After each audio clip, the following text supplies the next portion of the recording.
আসসালামু আলাইকুম রহমতুল্লাহি ওবরাকাতুহু। মাদ্রাসা শিক্ষক ফোরাম ইউটিউব চ্যানেলের পক্ষ থেকে আপনাদের জানাই শুভেচ্ছা অভিনন্দন। বন্ধুরা, আশা করছি আল্লাহর রহমতে সবাই ভালো আছেন, সুস্থ আছেন। সবার সুস্বাস্থ্য কামনা করে আজকে ভিডিওটি শুরু করছি।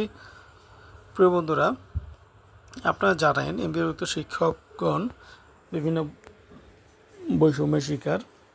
এই বৈষম্য থেকে মুক্তি পাওয়ার জন্য এমপিওভুক্ত শিক্ষকগণ দীর্ঘদিন ধরেই বিভিন্ন ধরনের দাবি দাওয়া পেশ করছেন। তারা বিভিন্ন ধরনের দাবি উত্থাপন করছেন, আন্দোলন সংগ্রাম করছেন।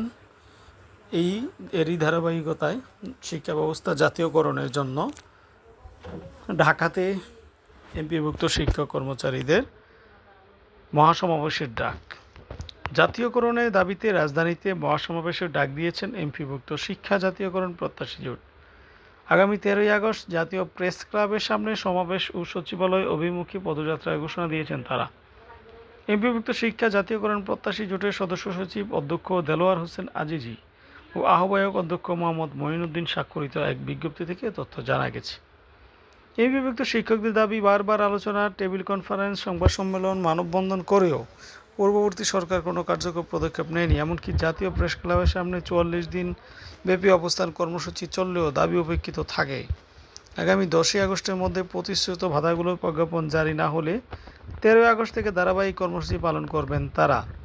বিজ্ঞপ্তিতে বলা হয়, 2018 সালে জাতীয় প্রেস ক্লাবের সামনে 20 দিনব্যাপী অবস্থান ও অনশন কর্মসূচির মাধ্যমে সরকারের পক্ষ থেকে শিক্ষকদের জন্য 5% বার্ষিক প্রবৃদ্ধি ও 20% বৈশাখী ভাতার প্রতিশ্রুতি বাস্তবায়িত হয়।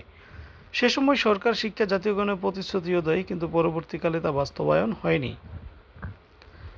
সরকার পতনের পর অন্তর্বর্তী সরকারের শিক্ষা উপদেষ্টার সঙ্গে বৈষম্য নিরসনের বিষয়ে আলোচনা হয় এবং 24-25 অর্থবছরে উৎসব ভাতা 25% বৃদ্ধি, পরবর্তী বাজেটে বাড়ি ভাড়া ও চিকিৎসা ভাতা বৃদ্ধি সহ শ্রান্তি বিনোদন ভাতা কার্যকরের ঘোষণা দেন তিনি।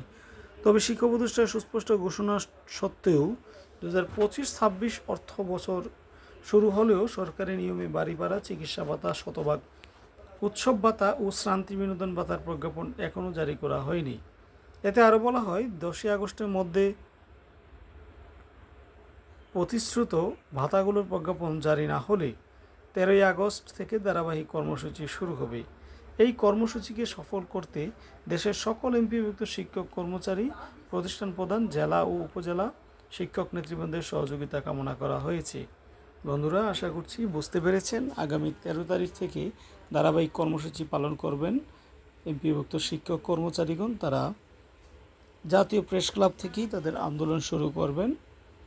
তো প্রিয় বন্ধুরা, আশা করছি আজকের ভিডিওটি আপনাদের ভালো লেগেছে। যদি ভালো লেগে থাকে তাহলে আমাদের চ্যানেলটি সাবস্ক্রাইব করুন, আমাদের সাথেই থাকুন, ভিডিওগুলো শেয়ার করুন। সবাইকে ধন্যবাদ জানিয়ে আজকের মতো এখানে শেষ করছি। আসসালামু আলাইকুম রহমতুল্লাহ।